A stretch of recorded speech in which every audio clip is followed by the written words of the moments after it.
Hi, I'm Information Officer Nisa Turnbull, and welcome to another episode of A Look into 2018. Today's topic is water and sewage, and we will be speaking with the director, Mrs. Pearlyn Scatliff-Leonard, who will give us an update on the infrastructure. Stay tuned for more on this episode of A Look into 2018.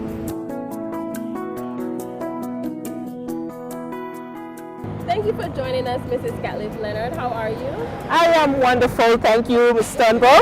So before we start talking about 2018, tell us a bit about your 2017.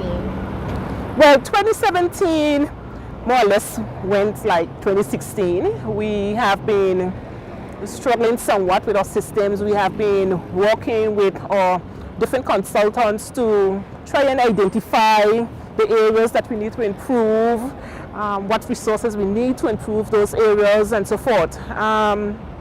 There was some work in the administration area as well, so we were able to resolve some administrative information in there with our customers' accounts because we're always on train to actually get us online so that customers can pay bills online.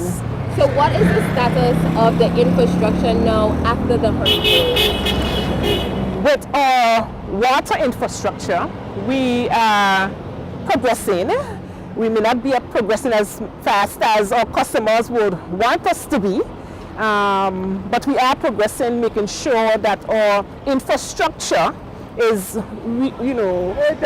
actually rebuilt to a point where we don't have any issues of infiltration of whether muddy water or any sort of bacteria into the system, because of course you could put back the system, but you could put it back in a way that it would cause some issues. But we are very careful with how we are reconnecting back our lines, making sure that we flush those lines so that our customers are not impacted with too much bacteria in the line. So we have done some work there in the eastern end of the island, and we refer to this as Zone 3. We have 3 zones.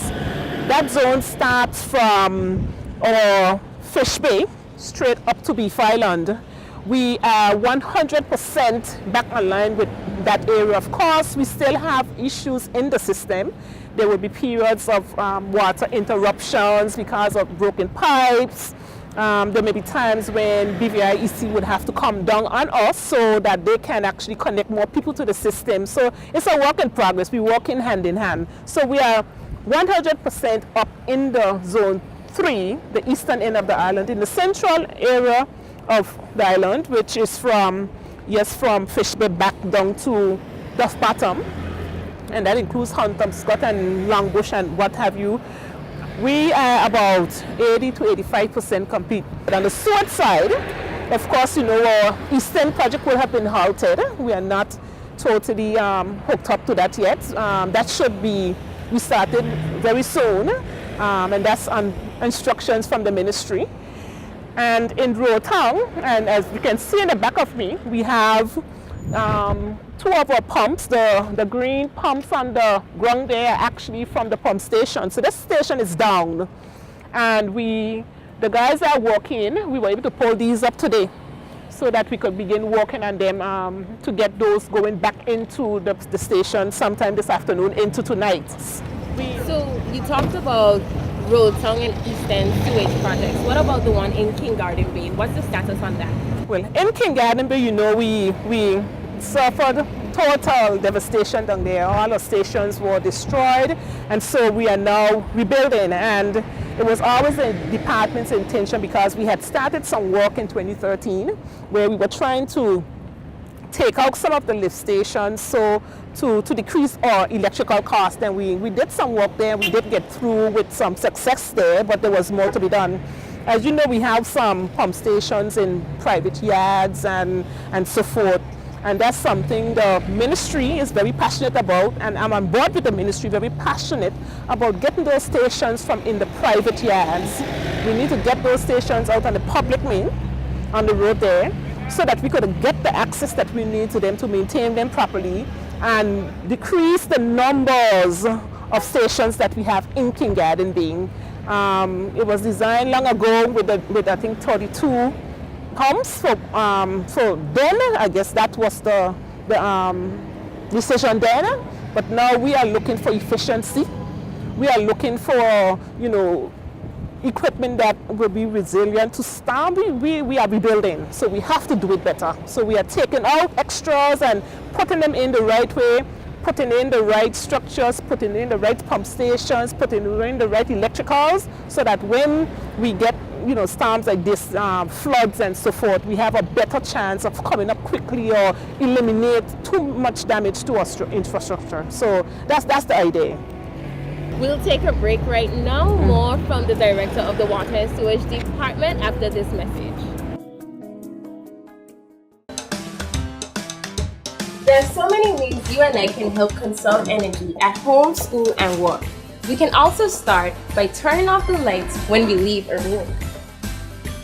Old fluorescent lights burn more energy than LED lights, which are energy efficient. So let's open up the shades and let in some light. Also, make sure that the AC is at optimal level instead of freezing cool. But in this case, let's just turn it off. There are many ways to conserve energy at work, like minimizing hot water usage and turning down the refrigerator dial for crying out loud. Remember these tips to improve energy sustainability and build our economy for a better tomorrow. Just turn off the light.